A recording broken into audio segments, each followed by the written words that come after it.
Good morning, Bruchim Habayim, welcome everyone. We are continuing on Shulchan Aruch, Orach Chaim, the halachot of Shabbat, and we are starting today Siman Mem-tet, which discusses the halachot that are relevant to Erev Shabbat. What you can and what you cannot do on Erev Shabbat when you anticipate the coming of the Shabbat and we have the obligation of preparation for Shabbat. What things are we ought to stay away from, and what are the things that we must do? En holchim be'erev Shabbat, says Shulchan Aruch. This is straight off Masechet Sukkah, Daf Mem Dalet, and it's really two different mandamrim there in the Gemara. This is like the Ikad Amri, and of course the Rosh, the Rambam, the Paskin is straightforward as well. En holchim be'erev Shabbat yoter mishalosh parsaot k'dei sheyagia lebeito be'ot hayom gadol. Well, you cannot travel more than a certain distance on Erev Shabbat because you want to ensure that you are getting to where you have to be for Shabbat with ample time to prepare. You're not going to prepare in 5 minutes. So if you are traveling to a different city to visit the in-laws, or to be hosted for Sheva Brachot, for a wedding, for whatever it is, plan it ahead of the time that you get there in a way that you have time to prepare yourself for Shabbat, is the halacha. V'yuchal lehachin sorchei sudat Shabbat. Now, you have to wonder, is this talking about cooking and preparing when you are hosting yourself, so to speak, and you have to prepare the meals? Or is it relevant to some extent at least, even when you are hosted and you're not preparing any meals, you're just a guest. You're getting there, you're taking a shower, you're not taking a shower because you took one in the morning, and you're just walking, basically changing your clothing and walking into a prepared seudah. So that's something that we have to discuss. Says the Shulchan Aruch, ben she'olech lebeit acherim, ben she'olech lebeito. Whether you are going to your own home and the mantle of preparation is completely on your shoulders, and even, it doesn't make a difference, even if you are a guest in someone else's house, you still are bound to this halacha.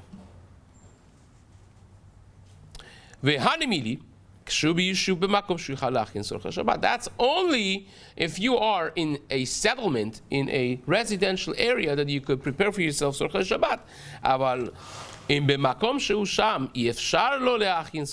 If where you are, you cannot prepare Sorchei Shabbat, it's not possible for you for whatever reason that it may be. In that case, let's imagine, like the example that Shulchan Aruch gives, she'eno makom yishuv batuach. It's not a safe city. It's not a proper settlement. It's not a proper yishuv of a residential area. Mutar lelech afilu kama parsaot. Then you could even go further until you get to a proper residence that you can stay on Shabbat. You will have supermarkets to buy kosher food. This happens all the time for those people who go on road trips. Talking about this in summer actually is very time appropriate because many people have, they have a habit of going across country with family. It's a beautiful thing to do. And sometimes you find yourself in some strange area that you don't necessarily have access to basic needs of Shabbat for kosher meat and so on and so forth. So you would have to travel a little bit more. You say, fine, Friday morning we get up, and if we travel, let's say 10 hours, or 7-8 hours, we'll get to a place that has actual kosher supermarket and a shul, and what's needed for a proper life and a proper hachana for Shabbat. Then, says the Shulchan Aruch, you do what you have to do in order to get to that place. It says, sorry about that. Ve'im shalach leodiam, and says the Shulchan Aruch, if the people who you are going to, now this is back to the beginning of the Seif, if the people who are hosting you, they know that you are going to be joining them on Shabbat, so they are preparing not just for themselves for Shabbat, but they're preparing to be hosting you on Shabbat as well, so they'll add some water to the soup, so to speak, and some meat to the cholent, and they are ready to host you. Then, says the Shulchan Aruch, if you send to let them know that you're coming, שהולך שם לשבת, מותר ללך כמה פרסאות בכל גוונה. Then you could get there even right before Shabbat because you need no preparations on your own. You know that they're going to be preparing for you, so then you could do as many parsaot as needed to get to where you need to get. So it says the Shulchan Aruch, says the Mishna Berura rather, יותר משלוש פרסאות, מתחילת היום. This is from the beginning of the day, והוא קרוב לשליש היום. This is what's going to take third of the day, כפי מהלך אדם בינוני, 10 פרסאות ביום. A regular person could walk 10 parsaot during a day. 10 parsaot. Now parsa is a large distance. Is not small distance, but every parsa is talking about 4 mil. So and every mil is it is a distance. So every normal person could walk during the entire course of day 10 parsaot. So this is 3 parsaot is a third of the day. A little bit less than a third of a day. How about if you are going on a horse or in a chariot, in a car that goes much faster? The hours is what matters, not the distance.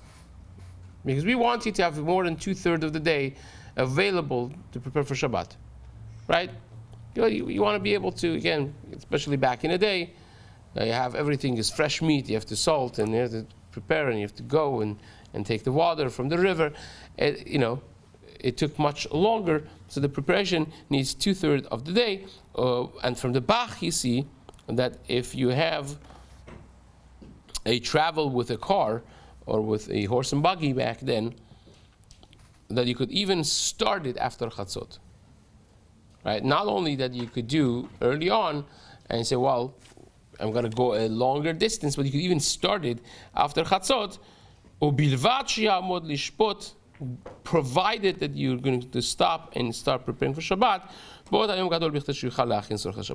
You have long time, ample time to prepare for Shabbat.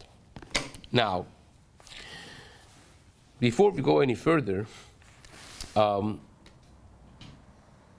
this is only for a person that starts his path on Erev Shabbat. If you start traveling on Thursday, for instance, not on Friday, even if you are starting a path that is going to take a long time, it's still fine. You don't have this restriction when you're starting your path before Erev Shabbat, and therefore, even if you end up getting to your destination after Chatzot of Friday afternoon, still would be fine if you started your travels from before Erev Shabbat. This is what Chacham David Yosef writes in his Mishna Berura. Brings from number of Acharonim, and that also is very relevant for people who have road trips. You stay the Thursday night somewhere in an inn, in a hotel, motel, whatever it is, or some people in their RV that they're traveling with, and then you have to continue tomorrow morning.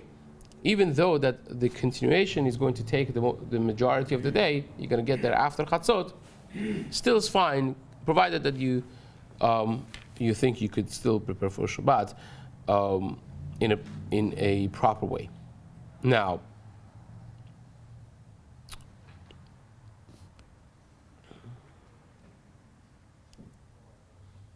we all know that this machloket, Magen Avraham and the Vilna Gaon, as to when the time of Shema is on Shabbat morning, right? As the Sfaradim, we follow the Magen Avraham, generally speaking, who was much earlier than the time of the Gra. That's the minhag, the across the board, the majority of the Sfaradim. But really, their machloket is not just how to calculate the hours, but it's when the hours start from. Majorly as well, Magen Avraham starts the hours from from Amud HaShachar, and the Vinag Gaon starts it from Netzach Hama. So you have to know, when you talk about a third of the day, what is the day? Is the day from Shkia, from Netzach Hama until Shkia rather, or is it from Amud HaShachar until Set HaKochavim? And over here the poskim write that you can be reliant on the more lenient shita that starts the day from Netzach Hama, not from Amud HaShachar. So even though that's going to be an hour plus later, the end time of the Shlish Hayom, still you would be allowed to rely on that, and that would be, again, a major kula that is brought by the Primigadim and the Mishna Berura as well. Yes. Correct. Then the Shaot Zemaniyot are going to be longer, and then the Sof Zemaniyot should be later. Yes, correct. But you're starting an hour plus earlier. So correct that if you have, for instance, without getting too much into the details of it, those are two competing elements, because what the rabbi doctor is mentioning over here is that if you start your day earlier and end it later, so the day is always 12 hours. So therefore, in equinoxes, you have almost exactly 60 minutes in a minute in a Sha'ot Zmaniyot in the Torah hours, because you have from 6 a.m. to 6 p.m. is the day, and you divide that to 12, right? And you will have exactly 60 minutes in every halachic hour. But if your day starts deep in the winter, your day starts at 7, for instance, and ends at 5, then you have 10 hours in your day, 60-minute hours, clock hours in your day. So if you do that, you have 60 minutes, an hour, 10 hours, so 600 divided by 12, you'll have 50. So 50 minutes in every halachic hour you will have. So your Shaot Zmaniyot will be much shorter. Deep into summer, if you start at 5 the day and end at 7, they have 14 hours. And if you do the math, then you'll end up with 70-minute hours of Shaot Zmaniyot, of halachic hours. So when you're counting 3 hours, will be half an hour more. Correct that you have, but you started hour and 20 minutes, hour and 12 minutes at least, earlier, and so then even after all of that, you're still 40 minutes earlier than Zman of that's it's the simple answer without getting into too much complications of that. But says the Mishna Berura. Oh, by the way, this that we mentioned, the Chafetz Chaim says that if you're going with a horse or with a car, with fast methods of transportation, then you have much longer distance that you could cover. Chazon Obadia writes the same thing in Chelek Aleph of his Chazon Obadia Shabbat, that the minhag is to be mekel, that when you go with a car, when you have your private transportation means, or even public transportation of the buses and so on, everything is measured based on the time, not based on the distance, so long as you have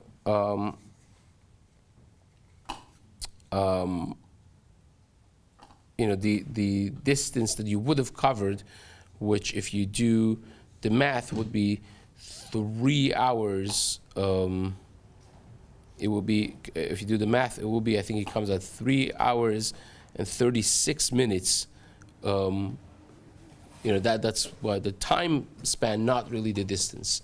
So whatever you could cover in 3 hours and 36 minutes is what you say. Safe travels. Of course, you don't want to be going over the speed limit, but that would be what you could travel with. So it says, the Mishna Berura, Beito means where you're staying for Shabbat, of course.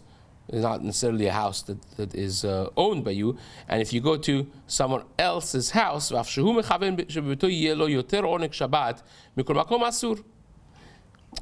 though that in your house you will have more onek Shabbat, still it will be asur if it's going to be later in the day, and you're not going to have enough time. So you would have to stop somewhere before, or just don't go and stay where you are, even though that you would have more means of Oneg Shabbat in your own house. If you're not going to have 2/3 of the day to prepare for Shabbat, then you cannot go.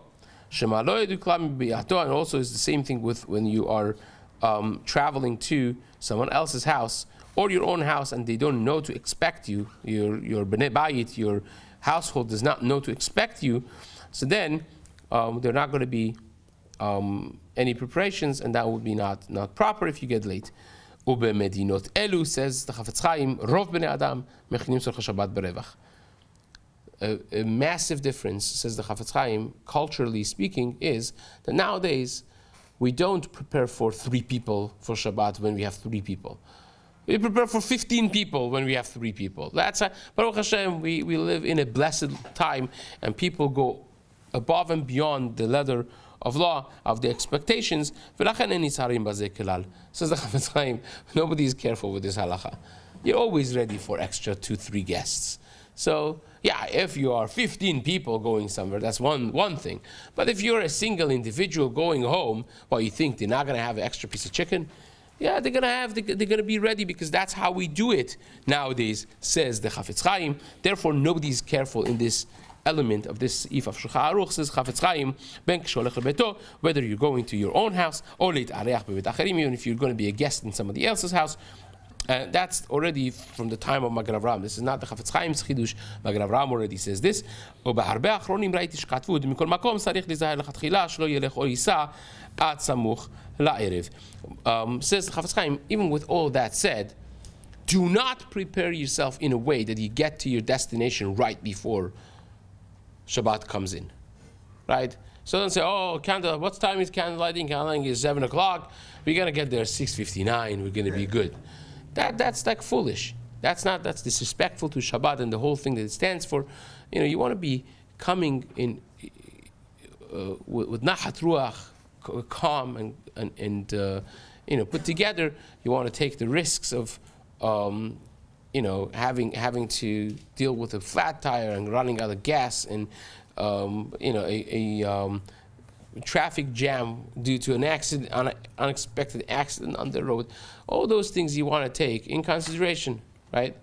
When you take a driving lesson, one of the first things that they ask you is, what is the cause of the majority of accidents, and what is therefore the rule of thumb, the greatest rule in driving is give yourself extra time, because accidents happen when you're in rush, right?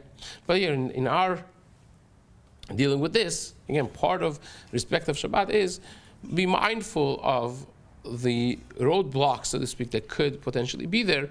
Having to deal with a traffic jam due to a chain car accident is not, unfortunately, that rare. It's something that happens in every city, especially in Los Angeles, that's for sure. Dealing with traffic is part of life.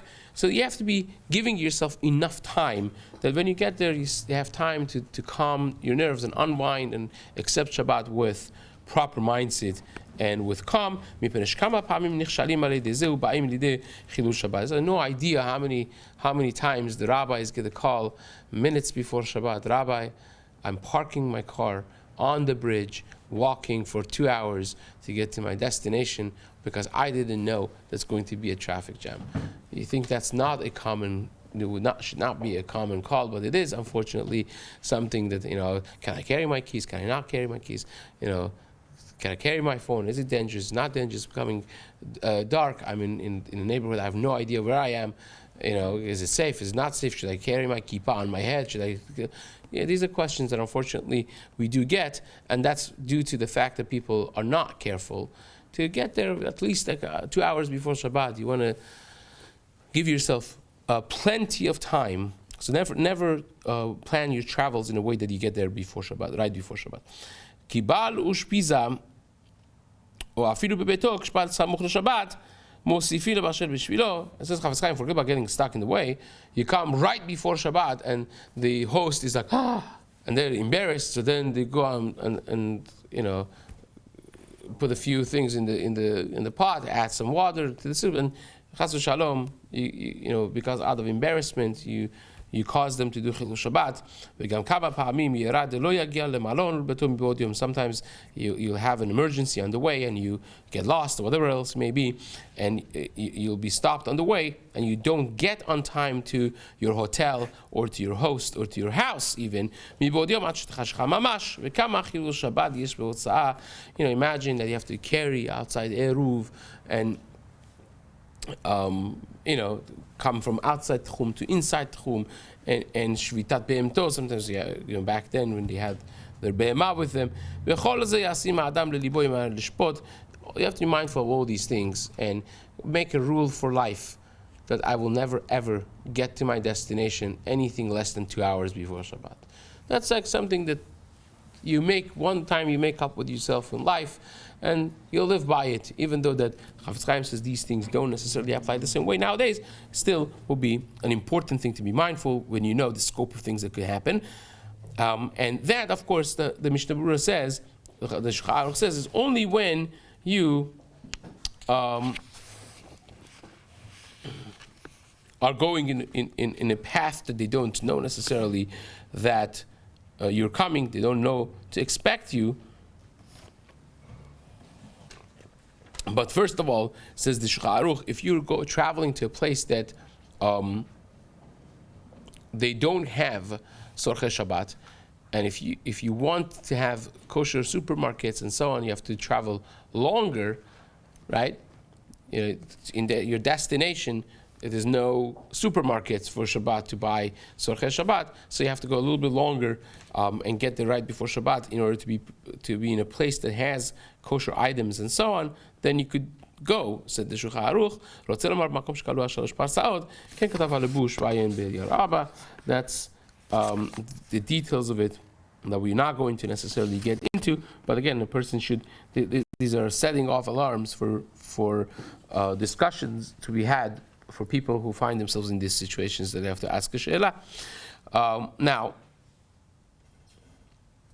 the Or Etzion writes in Chelek Bet, the students of Rabbi Shaul, that a person should be careful that at least you should get to where you want to get at least an hour before Shabbat. Now we said 2 hours because again, many things could go unexpected, but your plans should be the base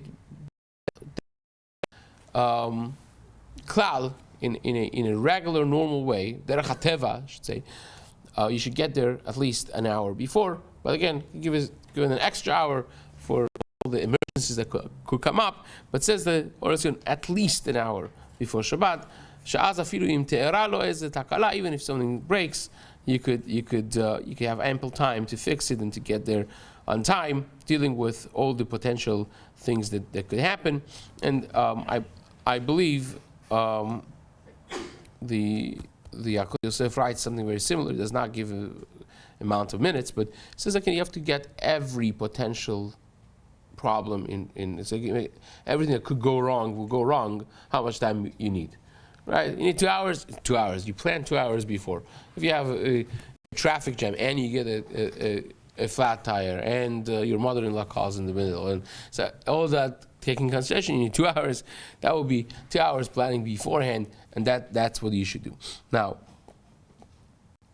if a person was posheya, he made a mistake, he did not plan properly, he said, oh, candle lighting, nothing's going wrong.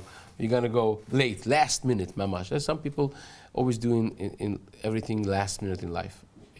One of the greatest sources of disaster in Shalom Bayit, in Chinuch, and in halachic life even, is those people who leave things for last minute, right? Stress builds up and so on. Now, imagine someone did that. So that's posheya. You did something wrong, right? So if you did such a thing, and now ones happened, something went wrong, and it caused him to do Chilul Shabbat, Reb Chaim Panchurmoli, in Petach Hadvir, he has a whole discussion what type of kapara this person needs. Because that's like karov lemezid almost. It's almost like deliberate that you caused yourself to come to Hilul Shabbat and Erev Shabbat like this by choosing to travel late. So therefore you have to be careful. Now, another consideration that you have to have, especially in Eretz Israel, even in New York, places that are heavily populated by Jews, is if I am ordering an Uber, right? Uber in New Jersey, they have Juber, right? You have a Jewish Uber. Or you're just a taxi service that you're calling, and a Jew is your driver. So then when you order the thing before Shabbat, you can't just consider in your mind that, oh, I get there before candlelighting, Chazak Baruch. You have to also be careful that this guy has a half an hour, 40-minute drive back home, right? So at least I shouldn't be, even if he's not Shomer Shabbat, I shouldn't be the cause of him driving on Shabbat. That's something also that you will be obviously obligated to consider, because it will be Lifnei Iver Lo Titer Mishol, you're causing him to do this, and that will be on your account as well. Now, that basically is the first part of this. There's one more piece here that we're going to cover, and that is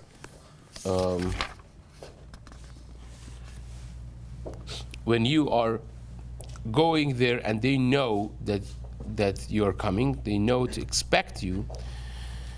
So says the Mishna Berura, again, Mishna Berura says this for a second time, even if they're expecting you and they're preparing everything, Kiyad HaMelech, with the red carpet and everything that comes with it, still you should not go late. You should not go late right before Shabbat.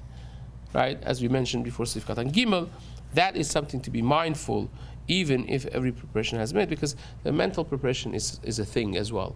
You don't want to rush into Shabbat. You want to accept Shabbat with calm mind and proper mindset going to Shabbat. When something is important, you prepare for it. The more important is, the more you prepare for it. Right? I'll just end with this. When we got engaged, we made up that on Thursday night we're going to be ready for Shabbat. Thursday night, the table is set, beautiful. I mean, halachically, there's what to be said about preparations on Friday, and especially in East Coast, the days are even. The higher up you go on the globe, the extremes are closer to each other. So you have shorter days in the winter, and that worked amazing, because you have such calm mind, especially if you have both of the couple working. If the wife is working and comes 2 hours before Shabbat, 3 hours before Shabbat, she gets home. Imagine if she wants to go now shop for meat and schlep everything and clean everything and cook everything, and with little kids at home, it's impossible. It's going to be chaotic. You sit by the table, you work the whole week. You sit by the table after Kiddush, you fall asleep. Is that Shabbat? It's not how experience of Shabbat should be.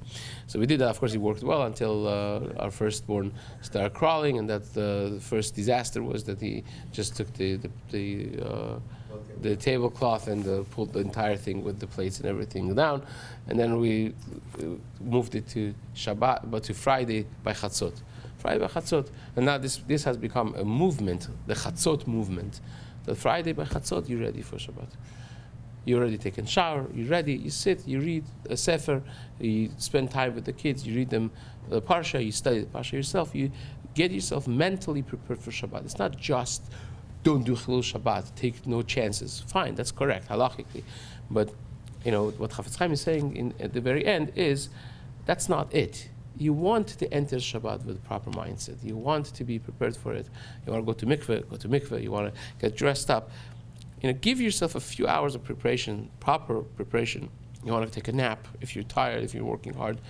You want to make sure that Friday night comes and you bring in Shabbat with calm of mind, with complete readiness. You have what to say on the parasha. You are not tired. You're not falling apart. You're not angry and agitated and on the edge. So those are things that are also part and parcel of the preparation, especially when you have lives that are busy like ours. Younger couples with a lot of kids, Baruch Hashem, and the wife is working and the husband is in school or working, and they're making it last minute together.